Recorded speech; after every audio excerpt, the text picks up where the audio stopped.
আসসালামু আলাইকুম আরহামাতুল্লাহি অবারাকাতু। সম্মানিত দর্শক ভাই এবং বোনেরা, কাছে এবং দূরে থেকে যারা আমার এই অনুষ্ঠান দেখতেছেন সকলকেই জানাই আন্তরিক মোবারকবাদ।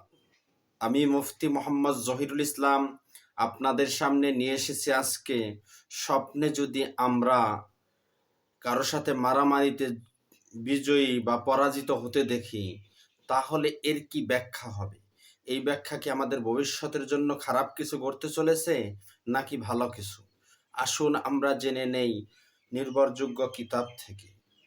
স্বপ্নের ব্যাখ্যার ইমাম আল্লামা মুহাম্মদ ইবনে সিরিন রহমাতুল্লাহি আলাইহি তাফসিরুল আহলামের মধ্যে উল্লেখ করেন, স্বপ্নে যদি কেউ দেখে সে বিজয়ী হয়েছে, মারামারি বা যুদ্ধ বিভিন্ন ক্ষেত্রে সে বিজয়ী হয়েছে, তাহলে সে জাগ্রত হয়ে পরাজিত হবে। তাহলে সে জাগ্রত অবস্থায় পরাজিত হবে। বিজয়ী দেখা এটা পরাজয়ের লক্ষণ।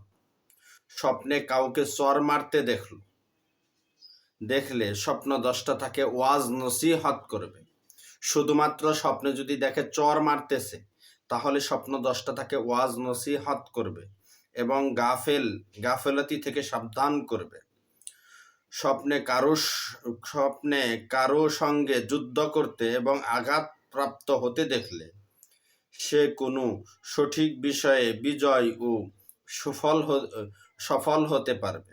যদি দেখে যে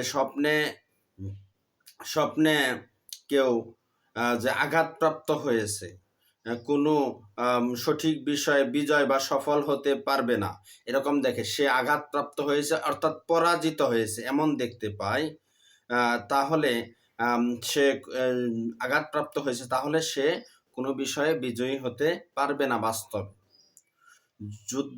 নিজের আঘাতপ্রাপ্ত হলে, যদি কোনো যোদ্ধা শক্তিশালী ব্যক্তি নিজে আঘাতপ্রাপ্ত হয় তাহলে সে কঠিন চিন্তার মধ্যে পড়ে যাবে। এরপর তা থেকে মুক্তি পাবে, কিন্তু মুক্তি পেতে দেরি হবে। কেননা আল্লাহ তাআলা বলেছেন সূরা সাফফাতের ৪১ নম্বর আয়াতের মধ্যে, অতঃপর সে লটারিতে যোগদান করলো এবং পরাভূত হলো।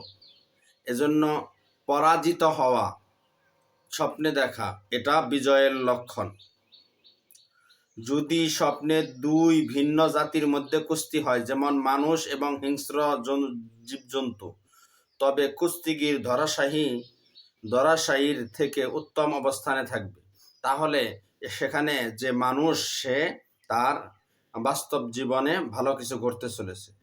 স্বপ্নে জবাই করতে দেখা অবাধ্যতা, অন্যায়ের আলামত। স্বপ্নে যদি কোনো কিছু জবাই করতে দেখে তাহলে সে অবাধ্য এবং অন্যায়ের মধ্যে জড়িয়ে পড়বে, তার ইঙ্গিত বহন করে।